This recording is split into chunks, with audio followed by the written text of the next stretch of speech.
जय हिंद दोस्तों, स्वागत है आप सभी का हमारे YouTube चैनल पर। आज के इस वीडियो में हम लोग ज्योमेट्री यानी ज्यामिति के महत्वपूर्ण प्रश्नों को हल करने वाले हैं और इन प्रश्नों को करने के लिए हम आपको यहाँ पर बेहतरीन कॉन्सेप्ट के साथ साथ आसान ट्रिक भी बताने वाले हैं, जिसकी सहायता से आप बहुत ही कम समय में 2 से 5 सेकंड के अंदर इन सवालों को आप कर सकते हैं। तो चलिए आज की इस वीडियो को शुरू किया जाए। ज्योमेट्री यानी ज्यामिति के ये दूसरा वीडियो है। इससे पहले हमने पहले वीडियो में भी बहुत से इम्पॉर्टेंट प्रश्न करवा चुके हैं, तो अगर वो वीडियो नहीं देखे हैं तो जाके प्लेलिस्ट में देख सकते हैं और प्लेलिस्ट का लिंक आपको डिस्क्रिप्शन बॉक्स में मिल जाएगा, या फिर जब आप वीडियो के अंत में जाएंगे तो वहाँ पर आपको प्लेलिस्ट दिखेगा, उस पर आप क्लिक करेंगे तो डायरेक्ट प्लेलिस्ट में पहुँच जाएंगे। ठीक है, तो पहला वीडियो वहाँ से आप देख सकते हैं। चलिए शुरू किया जाए आज का ये वीडियो। यहाँ पर पहला प्रश्न आपके सामने दिख रहा है। एक बेहतरीन कॉन्सेप्ट हम आपको बताने वाले हैं ऐसे प्रश्नों को, ज्यामिति के प्रश्नों को सॉल्व करने के लिए। तो यहाँ पर पहला प्रश्न देख पा रहे होंगे क्या दिया गया है। यहाँ पर सब कुछ तो दिया है, हमसे पूछ रहा है कि एंगल AED का मान क्या होगा। AED यानी ये एंगल हमको चाहिए, ये एंगल कितना होगा ये हमको बताना है। ठीक है, चलिए तो देखिएगा, पहले हम यहाँ पर इस त्रिभुज में देखते हैं। इस त्रिभुज में देखते हैं, आपको पता होगा कि त्रिभुज के तीनों अंतः कोणों का योग कितना होता है, 180 डिग्री होता है। तो ये 50 है, ये 30 है, तो 50 और 30 80 हो गया। तो ये हमारा कितना होना चाहिए, ये हमारा होना चाहिए 100, है ना, तभी तो तीनों को मिलाकर 180 होगा। ये हो गया 100 डिग्री, है ना भाई। देखिए इस बड़े वाले त्रिभुज में ABC त्रिभुज में देखें अगर, तो तीनों अंतः कोणों का योग 180 डिग्री होता है, ये आप जानते हैं। त्रिभुज के तीनों अंतः कोणों का योग 180 होता है। तो ये 30 है, ये 50 है, तो 80 तो ये हो गया। अब और कितना चाहिए, तो 100 चाहिए, 180 हो जाएगा टोटल। अब बताइए, जब ये 100 है तो ये कितना होगा, ये कितना होगा, क्योंकि ये जो टोटल है देखिएगा, एक रेखा के एक ही साइड बने कोण का योग 180 डिग्री होता है कि नहीं। जैसे मान लीजिए ये हमारी एक रेखा है और ऐसे ये एक तिर्यक रेखा है, तो इस कोण और इस कोण को मिलाकर टोटल ये कोण कितना बनेगा, 180 डिग्री बनेगा। तो ये हमारा 100 है, तो इसको कितना होना चाहिए, ये 80 होना चाहिए, तब तो हमारा 100 और 80 मिलाकर 180 हो जाएगा। उम्मीद है कि यहाँ तक आपको समझ में आया होगा। इसको आप ऐसे भी कर सकते हैं, थोड़ा सा ध्यान दीजिएगा। एक त्रिभुज में देखिएगा, यहाँ पर एक छोटा सा त्रिभुज हम आपको बनाकर बता रहे हैं। एक त्रिभुज में जैसे मान लीजिए ये हमारा एक त्रिभुज है, ठीक ना। तो यहाँ पर ये जो कोण है और ये कोण है ना, इस कोणों का ये जो कोण होगा इन दोनों कोणों का योग होता है। अगर ये कोण A है, ये कोण B है, तो ये कोण हमारा A+B हो जाता है। जो बाह्य कोण है, बाहर का जो कोण बन रहा है, वो उसके सामने के दोनों अंतः कोणों के योग के बराबर होता है। ये चीज़ ध्यान रखिएगा। तो ये कॉन्सेप्ट भी यहाँ पर हम लगा सकते हैं। कैसे, ज़रा देखिएगा इसको थोड़ा सा। देखिए ये बाह्य कोण बन रहा है कि नहीं, किसके लिए, इस त्रिभुज, बड़े वाले त्रिभुज के लिए ये बाह्य कोण बन रहा है। तो इस बाह्य कोण के सामने बाकी के जो दो अंतः कोण हैं उनका योग कितना होगा, 50 + 30, यानी ये डायरेक्टली हम यहाँ से कह सकते हैं कि ये 80 डिग्री होगा। ठीक है, 80 डिग्री। अब बाह्य कोण वाला कॉन्सेप्ट यहाँ पर भी लगा दीजिए। तो अगर ये एंगल हमको चाहिए तो ये हमारा क्या है, बाह्य कोण है कि नहीं। तो बाह्य कोण जब ये है तो ये बाह्य कोण किसके बराबर होगा, इन दोनों के सम के बराबर होगा, यानी सामने के अंतः कोणों के योग के बराबर। तो 40 और 80 कितना हो जाएगा, 120 हो जाएगा। ये वाला एंगल हमारा कितना आ गया, 120 डिग्री हो जाएगा। तो ऑप्शन C यहाँ पर आपका करेक्ट आंसर होगा इस प्रश्न का। उम्मीद है ये सवाल आपको समझ में आया होगा। तो यहाँ पर बहिष्कोण वाला, बाह्य कोण वाला कॉन्सेप्ट लग रहा था, या फिर आप इसको जनरल जो हमारा कॉन्सेप्ट होता है कि त्रिभुज के तीनों अंतः कोणों का योग 180 डिग्री होता है, उससे भी आप सॉल्व कर सकते थे। लेकिन अगर बाह्य कोण वाला कॉन्सेप्ट आपको पता है तो बहुत आसानी से इसको 2 सेकंड के अंदर आप देख के बता सकते हैं।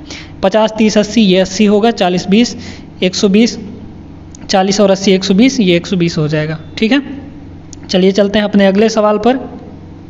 चलिए अगला सवाल देखिएगा, यहाँ पर बड़ा ही ज़बरदस्त सवाल है, 1 नंबर का सवाल है। देखिए क्या दिया है, A + B का मान हमको बताना है कि A + B कितना होगा।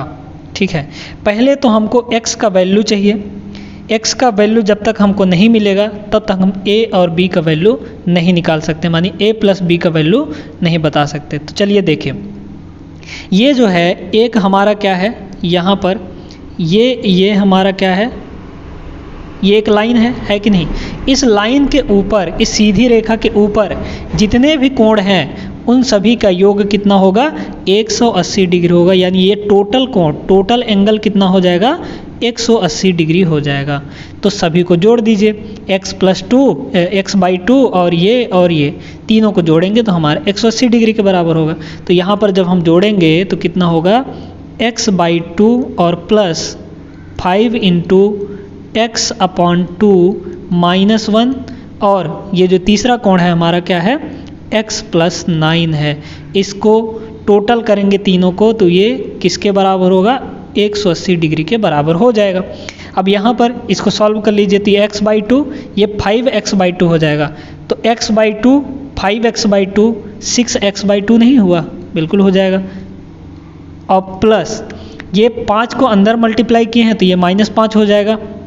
यहाँ पर -5, अच्छा ये x भी बचा है ना, तो इसको भी आप साथ में लिख लीजिए।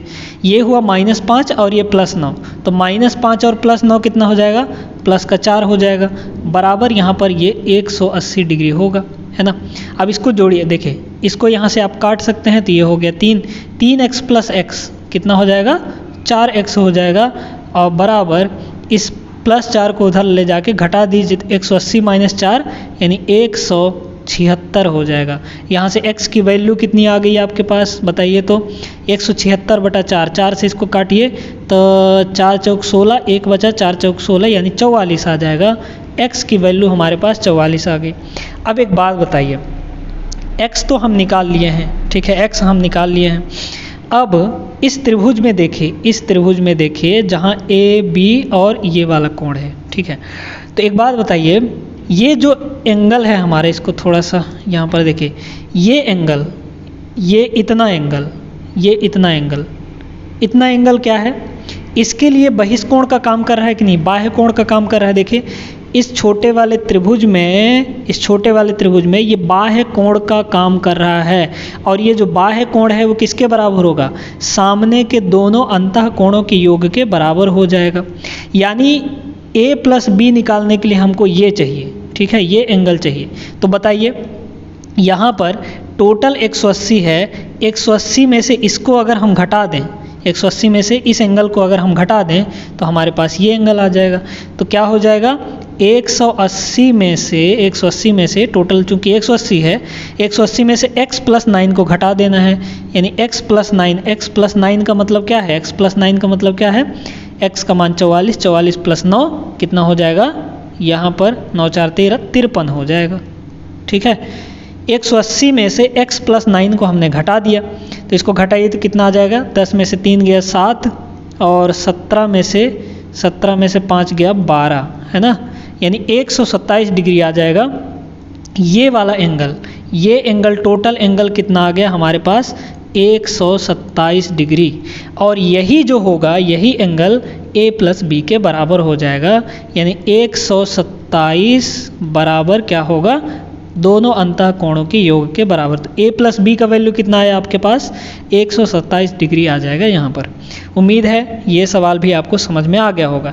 दिखने में बस ये सवाल अटपटे लगते हैं, अगर आपको ज्योमेट्री का कॉन्सेप्ट पता है, कब कहाँ क्या चीज़ लगाना है आपको वो पता है, वो सब प्रैक्टिस से होगा, ऐसे नहीं हो जाएगा, ठीक है। एक बार वीडियो देखने से नहीं हो जाता है, अगर आप लगातार मेहनत करते हैं, लगातार प्रैक्टिस करते हैं तो ये सारी चीज़ें बहुत ही आसानी से होने लग जाएंगी, ठीक है।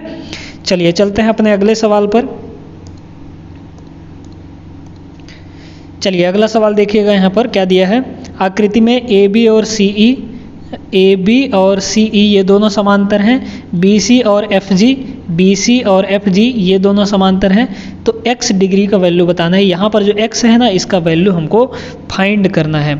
चलिए, एक कोण यहाँ पर 138 डिग्री दिया है, बस ये हमको अगर दिया है तो इसको कैसे फाइंड किया जाएगा ज़रा देखिएगा यहाँ पर, ठीक है। देखिए, अगर ये 138 है ना, ये 138 है, तो एक बात बताइए कि ये एंगल कितना होगा, ये एंगल कितना होगा बताइए। तो ये दोनों शीर्षाभिमुख कोण है, इधर वाला और इधर वाला। जैसे देखिए अगर ऐसा कुछ बन रहा है तो ये कोण और ये कोण दोनों बराबर होता है, ये कोण और ये कोण दोनों बराबर होता है। तो 138 ये है तो इसके सामने वाला भी 138 हो जाएगा कि नहीं, ये 138 हो गया। अब देखिए बोला है कि BC और FG ये दोनों हैं समांतर। तो जब समांतर हैं और एक रेखा इनको तिर्यक काट रही है जो कि CE है, तो अंदर के दोनों अंतः कोणों का योग कितना होता है, 180 होता है। तो ये कोण, ये वाला कोण और ये वाला कोण मिलाकर कितना होगा, 180 होना चाहिए। ठीक है, ये वाला कोण और ये वाला कोण दोनों मिलाकर 180 डिग्री होने चाहिए। तो इसमें ऐसा, यहाँ पर ऐसा कौन सा वैल्यू होगा जिसको जोड़ने पर 138 हो जाए, तो हम कहेंगे 42 डिग्री। यहाँ पर जो कोण होगा 42 डिग्री होगा। भाई 42 इसमें जोड़ दीजिए तो आ जाएगा हमारा 180। ठीक है, या फिर आप ऐसे भी कर सकते हैं, इस एंगल को निकालने के लिए 180 में से इस 138 को घटा दीजिए, कितना आ जाएगा 2 और 17 में से 13 गया 4, यानी 42 डिग्री आ गया। तो ये एंगल हमारा 42 डिग्री आ गया। अब x हम आसानी से बता सकते हैं कि ये भी हमारा 42 डिग्री होगा। क्यों? क्योंकि यहाँ पर एकांतर कोण वाला सिस्टम लग रहा है। हमारे पास z बन रहा है। z कैसे देखिए, ये फिर ये और ये z बन रहा है कि नहीं बन रहा है। तो z में आप देखिएगा z ऐसे ना बनता है, तो ये कोण और ये कोण दोनों बराबर होते हैं। तो वही चीज़ है, x जो है, x यहाँ पर वो किसके बराबर होगा, इस एंगल के बराबर हो जाएगा। यानी ये अगर 42 है तो x भी हमारा 42 डिग्री होना चाहिए। यानी ऑप्शन C यहाँ पर आपका करेक्ट आंसर बन जाएगा। चलिए, उम्मीद है कि आपको समझ में आया होगा। अब हम लोग चलते हैं अपने अगले सवाल पर। अगला प्रश्न देखिएगा दोस्तों, बड़ा ही आसान सा सवाल है, एकदम बहुत ही आसान सा सवाल है। देखिए कैसे करेंगे इसको, ठीक ना। इसमें बोल रहा है कि जो AB और CD है वो दोनों समांतर हैं, ये AB और ये रेखा CD। साथ में बोल रहा है कि DE और BF ये दोनों समांतर हैं। तब x का मान क्या होगा ये बताना है। यहाँ पर जो x दिख रहा है ना हमको, इसका वैल्यू बताना है कि क्या होगा। एक बात बताइए, इस त्रिभुज में इस कोण का मान आप बता सकते हैं? बिल्कुल बता सकते हैं। क्यों? क्योंकि यहाँ पर 2 एंगल हमको पता है, तीसरा एंगल निकालने के लिए क्या करेंगे, इन दोनों को जोड़ के 180 में से घटा दीजिए। क्यों ऐसा करते हैं?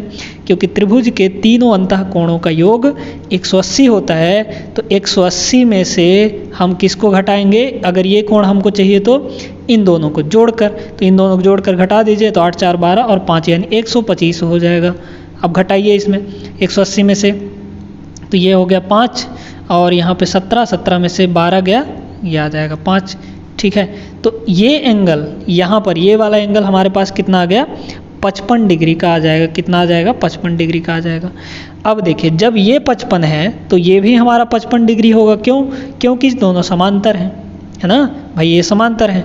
अगर ऐसे दो रेखाएं समांतर हैं यहाँ पर, तो ऐसे कुछ बन रहा है तो ये एंगल और ये एंगल समान होता है।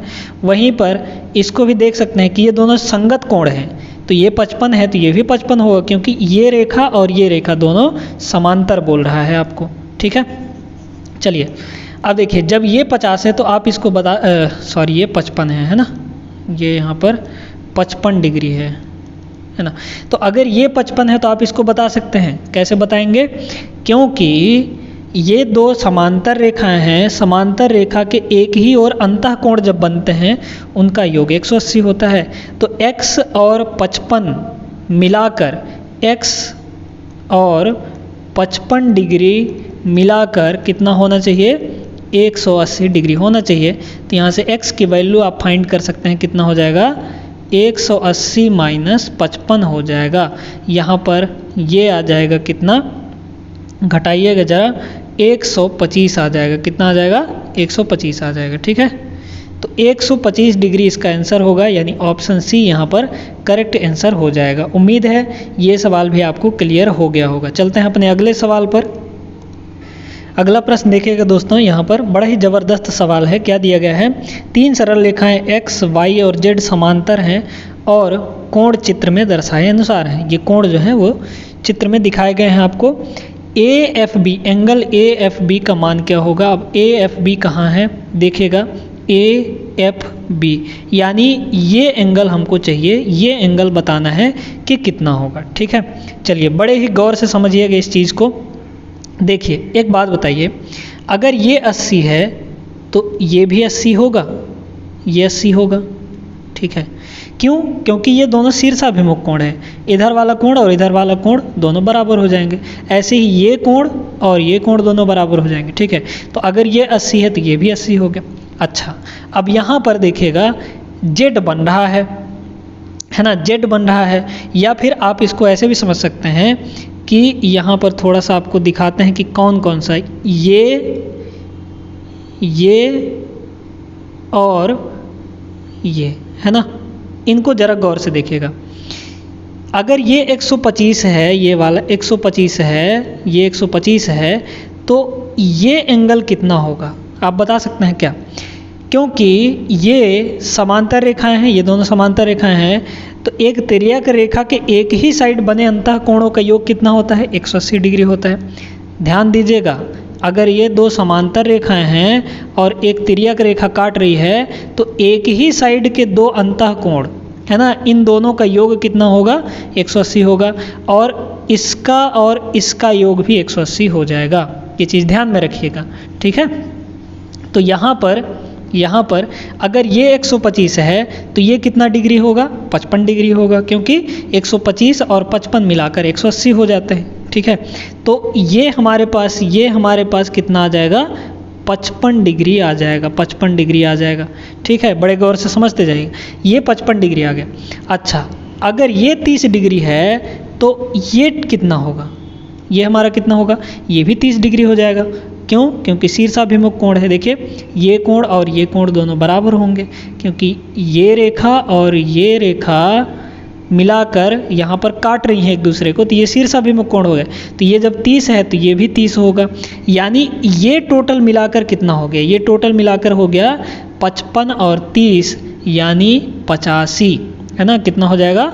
85 हो जाएगा। ठीक है, तो ये एंगल और ये एंगल तीनों मिलाकर होने चाहिए 180, यानी इसको अगर हम x कहें तो x प्लस ये यहाँ पर टोटल कितना है? 85 प्लस ये जो 80 है 80, ये तीनों मिलाकर कितने हो जाने चाहिए? यहाँ पर 180 डिग्री के बराबर हो जाने चाहिए। क्यों? क्योंकि ये एक त्रिभुज बन रहा है ना भाई। त्रिभुज के तीनों अंतः कोण का मान कितना होता है? 180 डिग्री होता है। तो यहाँ पर x 80 और ये जो टोटल कोण बन रहा है यहाँ पर, उन तीनों का मान 180 के बराबर होगा, योग। अब यहाँ पर x का वैल्यू आप आसानी से निकाल सकते हैं। कितना हो जाएगा? ये यहाँ पर 8 8 16 165 हो गया, और 180 में से 165 को घटा दीजिए आप यहाँ पर, है ना। कितना आ जाएगा? ये 15 डिग्री आ जाएगा। कितना आ जाएगा? 15 डिग्री, यानी ये वैल्यू कोण AFB यहाँ पर आ जाएगा 15 डिग्री के बराबर, यानी ऑप्शन सी आपका यहाँ पर करेक्ट आंसर हो जाएगा। आपको इसमें ना ज़्यादातर दिमाग जो है वो चित्र में ही लगाना है, लिखाई पढ़ाई कम करना है। आप देखिए कहाँ कौन सा कोण हम निकाल सकते हैं और कितनी जल्दी निकाल सकते हैं, ये आपको समझना पड़ेगा। उम्मीद है समझ में आया होगा ये सवाल आपको। चलते हैं अपने अगले सवाल पर। अगला प्रश्न यहाँ पर ये दिया गया है, बड़ा ही शानदार सा सवाल है। इसमें आपको क्या बताना है? देखिए सबसे पहले तो बोला है AB और CD, AB और ये CD दोनों समांतर हैं। ठीक है, BD CG और EF कहाँ कहाँ दिया है? BD CG और EF ये तीनों समांतर हैं। साथ में बोला है कि ABD जो है वो 65 डिग्री दिया है, माने ये कोण हमको 65 डिग्री दिया है। CD बराबर DE बोल रहा है ना। ये जो भुजा है CD और DE ये दोनों बराबर हैं, ठीक ना। तो DEC का वैल्यू बताना है, DEC यानी ये वाला कोण हमको बताना है कि कितना होगा। ठीक है, ये कोण। तो यहाँ पर चलिए थोड़ा सा आपको यहाँ पर एक काम करना पड़ेगा, आप एक काम करिए, यहाँ पर जो इसको है ना, इस लाइन को थोड़ा सा आगे बढ़ा दीजिए, कोई दिक्कत नहीं है, कोई दिक्कत नहीं है, आगे बढ़ा दिए। अब एक बात बताइए, जो DE है, CD है और DE है, वो तो बोल रहा है कि दोनों को बराबर है। तो जब दोनों बराबर हैं तो ये वाला भुजा और ये वाला भुजा एकदम कट जाएगा, है ना, एकदम मध्य बिंदु पर काटेगा। एक बात बताइए, AB और CD दोनों समांतर है, तो जब ये 65 है तो ये भी हमारा कितना होना चाहिए, 65 डिग्री होना चाहिए। क्यों? क्योंकि दोनों संगत कोण हैं, है ना, संगत कोण दिख रहा है, तो ये 65 तो ये भी 65। अच्छा, अब यहाँ पर इसको देखिए, ये तो हमारा लंब है ना, ये 90 डिग्री होगा। तो एक बात बताइए, यहाँ पर जब ये 90 है, ये 65 है, तो ये कितना होना चाहिए, ये हमारा होना चाहिए कितना, 65 में से कितना जोड़े तो 90 आ जाएगा, 65 में से हम 25 जोड़े तो 90 आ जाएगा, यानी यहाँ पर ये वैल्यू 25 डिग्री होना चाहिए। ये वैल्यू कितना होना चाहिए, 25 डिग्री के बराबर, है ना भाई। त्रिभुज के तीनों अंतःकोणों का योग कितना होता है, 180 डिग्री होता है। तो ये ऑलरेडी 90 है, यहाँ पर ये 65 है, तो 90 और 65 कितना हो गया, जोड़ लीजिए, फिर उसमें और कितना जोड़ दें, यानी 25 जोड़ दें तो 180 हो जाएगा। ठीक है, तो जब ये कोण 25 है तो ये भी कोण हमारा 25 डिग्री होना चाहिए। क्यों ऐसा, अब इसको समझिए, है ना। देखिएगा यहाँ पर ये हमारा एक समद्विबाहु त्रिभुज बन रहा है। क्यों? क्योंकि बोल रहा है CD और DE, CD भुजा और DE भुजा दोनों बराबर हैं। तो जब दो भुजा बराबर होता है किसी त्रिभुज का तो वह समद्विबाहु त्रिभुज होता है। यहाँ पर अगर हम आपको एक एग्जाम्पल देकर बताएं समद्विबाहु त्रिभुज का, तो देखिएगा ज़रा ध्यान से, यहाँ पर ये अगर समद्विबाहु त्रिभुज है, ठीक है, ये भुजा और ये भुजा अगर बराबर है तो ये दोनों कोण बराबर होते हैं। ठीक है, तो जो ये 25 डिग्री है ये भी तो 25 डिग्री होगा, क्योंकि CD और D दोनों बराबर हैं, तो ये कोण और ये कोण बराबर होगा। तो अगर ये 25 है तो ये भी 25 होगा, यानी ऑप्शन बी आपका यहाँ पर करेक्ट आंसर हो जाएगा। हमको यही पूछा था, DEC, E हमारा बीच में आना चाहिए, DEC यानी ये E वाला कोण पूछा था हमको। ठीक ना, चलिए ये भी सवाल हो गया। हमने बहुत ही ज़बरदस्त सवाल यहाँ पर किए हैं और इनको बहुत ही आसान तरीके से हम लोग समझे हैं। आगे चलते हैं अगले प्रश्न पर। अगला प्रश्न यहाँ पर देखिएगा थोड़ा सा, तो क्या दिया गया है, यहाँ पर हमको थीटा का मान निकालना है। OE और BD, OE और BD ये दोनों समांतर हैं, तो थीटा का मान बताना है। थीटा हमारा यहाँ पर है A के पास, है ना, कोण A का वैल्यू हमको बताना है कि क्या होगा। अच्छा, यहाँ पे बोल रहा है कि जो OE है और BD है दोनों समांतर हैं अगर, तो अगर ये 138 है तो ये हमारा कितना होगा, ये हमारा कितना होगा, ये भी 138 के बराबर होगा, क्योंकि समांतर है तो समांतर है तो संगत कोण होंगे, संगत कोण बराबर होते हैं। ये 138 तो ये भी 138। अच्छा, ये तो हमारे पास आ गया। अच्छा, अब देखिए ये टोटल कोण यहाँ से लेकर बाहर वाला कोण कितना बोल रहा है कि 236 है ना। तो अंदर वाला कोण कितना होगा, क्योंकि टोटल एक चक्कर का कोण कितना होता है आप बताइए, 360 होता है। तो ये वाला कोण हमको चाहिए, तो 360 में से 236 को घटा देंगे, है ना, 236 डिग्री घटा दीजिए। तो यहाँ से 10 में से 6 गया 4, 5 में से 3 गया 2, और ये 3 में से 2 गया 1, 124 डिग्री हो जाएगा। कौन सा, ये वाला, है ना, 124 डिग्री। ठीक है। अच्छा, अब यहाँ पर एक बात बताइए, ये हमारा बाह्य कोण बन रहा है किसके लिए, इस ABC त्रिभुज के लिए। ABC इस त्रिभुज के लिए जो बाह्य कोण बन रहा है वो 138 बन रहा है। इस बाह्य कोण के जो दो सामने के कोण हैं उनका योग 180 मतलब इसके बराबर होना चाहिए कि नहीं। तो 138 जो होगा वो किन दो कोणों के योग के बराबर होगा, 124 और थीटा के बराबर होगा। 124 और थीटा के प्लस के बराबर होना चाहिए।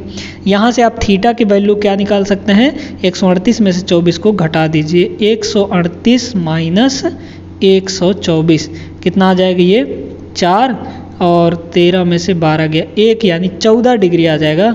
थीटा की वैल्यू यहाँ पर 14 डिग्री होनी चाहिए। इसको थोड़ा सा फिर से समझ लीजिए। देखिए बाहर का कोण चूंकि 236 है तो अंदर का कोण कितना होगा, टोटल मिलाकर हमारा 360 होगा, तो टोटल में से यहाँ पर 236 घटाएंगे तब हमारा अंदर वाला वैल्यू निकलेगा। तो 236 में से 360 में से 236 घटाए तो 124 आया, मतलब अंदर वाला जो कोण है ये कोण ये 124 होगा। अच्छा यहाँ पर ए बी सी त्रिभुज में देखिए ये जो बाहर का कोण है सामने के दोनों अंतः कोणों की योग के बराबर होता है या नहीं, बिल्कुल होता है। ठीक है, ये कॉन्सेप्ट आपको समझा चुके हैं। तो जो 138 है वो थीटा और 124 को जोड़ेंगे तो उसके बराबर हो जाएगा। तो 138 बराबर 124 प्लस थीटा कर दिए, यहाँ से थीटा का वैल्यू निकालेंगे, 124 इधर आके घट जाएगा, 14 हमारा आंसर आ जाएगा। उम्मीद है ये सवाल भी आपको अच्छे से समझ में आ गया होगा। अब हम एक सवाल यहाँ पर और लास्ट करते हैं आज के इस सेशन का। चलिए ये सवाल देखते हैं, बड़ा ही ज़बरदस्त सा सवाल है क्योंकि ये थोड़ा सा हट कर इसमें कॉन्सेप्ट लगने वाला है। ठीक है, देखिए क्या दिया है आपको यहाँ पर बोल रहा है कि जो P Q R S T V U और वी डब्ल्यू है ना, P Q R S T U B W ये सारे के सारे समांतर हैं। पी आर का मान हमको कितना दिया है 20 है ना, ये हमारे पास कितना है लिखते जाइए सबको, पी आर का वैल्यू है 20, फिर उसके बाद आर टी का वैल्यू है 44, मतलब ये भुजा हमारे पास आर से लेकर टी तक ये है 44, उसके बाद टी भी 32 यानी टी से लेकर वी तक ये हमको 32 दिया है ना। फिर क्यू डब्ल्यू का मतलब है यहाँ से लेकर यहाँ तक टोटल है ना, टोटल ये हमारे पास कितना दिया है, टोटल ये दिया है हमको यहाँ पर ये टोटल दे दिया गया है 84 है ना, ये टोटल हमको दिया है 84 सेंटीमीटर। तो क्यू एस का मान बताना है, ये हमारे पास कितना होगा ये हमको मान बताना है यहाँ पर। ठीक है, चलिए इसका थोड़ा सा कॉन्सेप्ट समझ लीजिए आप। देखिए अगर यहाँ पर ऐसे समांतर रेखाएं हैं, ध्यान दीजिएगा थोड़ा सा आपको यहाँ पर बता रहे हैं, ये समांतर रेखाएं हैं और अगर ऐसे दो भुजाएं काट रही हैं है ना, दो रेखाएं इसको ऐसे काट रही हैं, तो ध्यान दीजिएगा यहाँ पर इसको थोड़ा सा नाम दे देते हैं A B C D E F है ना। तो देखिएगा अगर हम कहें कि ए सी और ई डी इन दोनों का अनुपात जो है वो बी डी और डी एफ के बराबर होता है, अनुपात हमेशा बराबर होगा। तो अगर ऐसा कब होगा, जब समांतर होंगे सभी। ठीक है, जब समांतर होंगे तभी ऐसा होगा। तो ए सी जो है यहाँ पर हम ऐसा कह सकते हैं कि ए सी बटा सी ई, ए सी बटा सी ई ये किसके बराबर होगा, इधर बी डी बटा डी एफ के बराबर, बी डी बटा डी एफ के बराबर हो जाएगा। ठीक ना, तो ये काम हमको यहाँ पर करना है। चलिए यही कॉन्सेप्ट हमको लगाना है कि ए सी सी ई का जो अनुपात होगा वो बी डी और डी एफ के अनुपात के बराबर होगा। चलिए यही कॉन्सेप्ट लगाते हैं यहाँ पर भी, क्योंकि यही से हमारा आंसर निकल कर आने वाला है। ठीक ना, चलिए देखिएगा यहाँ पर पहले तो पी आर आर टी और टी वी का अनुपात लिखते हैं हम यहाँ पर, पी आर है ना अनुपाते आर टी है ना, आर टी अनुपाते टी वी कितना कितना हो जाएगा, पी आर टी और टी वी ये है हमारा 20 अनुपात 44 अनुपात यहाँ पर 32। क्या ये कट सकता है, हाँ 4 से कट जाएगा, तो 4 से इसको काटिए तो ये हो जाएगा 4 पंचे 20, इसको 4 से काटेंगे तो 11, इसको 4 से काटेंगे तो 8 चौक 32। ठीक है, अब हमको क्यू एस चाहिए है ना, तो जिस अनुपात में पी आर है उसी अनुपात में हमारा क्यू एस होगा। तो देखिए पी आर हमारा किस अनुपात में है, 5 अनुपात में, तो ये भी हमारा किस अनुपात में होना चाहिए, 5 के अनुपात में होना चाहिए। ठीक है, 5 के अनुपात में, तो क्यू एस हमारा 5 के अनुपात में होगा। लेकिन टोटल हमारा कितना दिया है, टोटल हमारा 84 दिया है। तो एक बात बताइए, टोटल अनुपात यहाँ पर कितना निकल कर आया, तीनों का यहाँ से लेकर यहाँ तक तीनों का टोटल अनुपात कितना निकल कर आया। तो अनुपात यहाँ पर 5 और 11 16, 16 और 8 कितना हो जाएगा 24 हो जाएगा, है ना। तो अनुपात 24 का मान हमारे पास टोटल कितना दिया है यहाँ पर 84 दिया है ना, 84 दिया है, देख लीजिए 84 सेंटीमीटर। भाई जितना PR का अनुपात होगा उतना ही QS का अनुपात होगा, जितना RT का अनुपात होगा उतना ही SU का अनुपात होगा। तो SU का अनुपात कितना हो जाएगा 11 हो जाएगा, यहाँ पर अनुपात 11 हो जाएगा। और जितना TV का उतना UW का, यानी ये हमारा 8 होगा। तो टोटल अनुपात मिलाकर 84 के बराबर है, 5, 11 और 8 24 हुआ, टोटल अनुपात 24 मिलाकर 84 है। तो यहाँ पर हमको QS चाहिए, यानी अनुपात 5 का मान चाहिए। तो यहाँ पर आप सबसे पहले एक अनुपात का मान निकालिए। तो यहाँ पर 84 और 24 को इधर ले जाइए तो बटे हो जाएगा, है ना, बटे हो जाएगा। इसको काटिए तो यहाँ पर काट देंगे तो कितना हो जाएगा, है ना, देखिएगा यहाँ पर ये आ जाएगा कुछ, आप अगर इसको 4 से काटते हैं तो 4 छंगे 24 और ये हो जाएगा 4 से अगर इसको काट दें तो 4 दूना 8, 4 एक कम 4 यानी 21/6 आ जाएगा। फिर से इसको 3 से काट दीजिए, है ना, फिर से इसको अगर 3 से काट दें तो 3 सत्ते 21 और 3 दूना 6, 7/2 आ जाएगा। अनुपात 1 का मान कितना आया आपके पास 7/2 आ गया। तो अगर हम आपसे पूछे कि अनुपात 5 का मान कितना होगा, दोनों साइड गुणा कर दीजिए 5 का। तो यहाँ पर अनुपात 5 का जो मान होगा वो इसमें गुणा करने पर आ जाएगा 7/2 गुणा 5, 7 पना 35, है ना, 35/2 यानी 17.5 ऑप्शन बी में आपका करेक्ट आंसर हो जाएगा। तो QS हमारा कितना होगा 17.5 सेंटीमीटर होने वाला है। उम्मीद है समझ में आ गया होगा आपको। तो यहाँ पर इस प्रश्न में सिर्फ और सिर्फ अनुपात का खेल था। अनुपात अगर आपको समझ में आता है तो आप इस सवाल को कर लेंगे, ठीक है। ध्यान रखिएगा, जब भी ऐसे समांतर रेखाएं बोल रहा हो तो अनुपात जो है सभी का अनुपात बराबर होता है, ठीक है। जो PR का अनुपात होगा वही QS का अनुपात होगा, जो RT का अनुपात होगा वही SU का अनुपात होगा, जो TV का अनुपात होगा वही UW का अनुपात भी होने वाला है, ठीक है। चलिए, यहाँ तक इस वीडियो में हमने बहुत ही ज़बरदस्त प्रश्न किए हैं, 8 प्रश्न किए हैं। इन सभी को हमने अच्छे कॉन्सेप्ट से, एक बेहतर कॉन्सेप्ट से आपको समझाए हैं और एक ट्रिक भी आपको पता चला होगा। और वो ट्रिक कब आप समझ पाएंगे, जब आप प्रैक्टिस करेंगे, ठीक है, क्योंकि प्रैक्टिस बहुत इंपॉर्टेंट है, कॉन्सेप्ट के साथ साथ प्रैक्टिस, ठीक ना। चलिए तो चलते हैं फिर अगले वीडियो पर मिलेंगे हम लोग। तब तक आप सभी अपना ख्याल रखिए और वीडियो पसंद आया हो तो वीडियो को ज़रूर से एक लाइक कीजिएगा और चैनल को सब्सक्राइब भी कर लीजिएगा, ठीक ना। जय हिंद।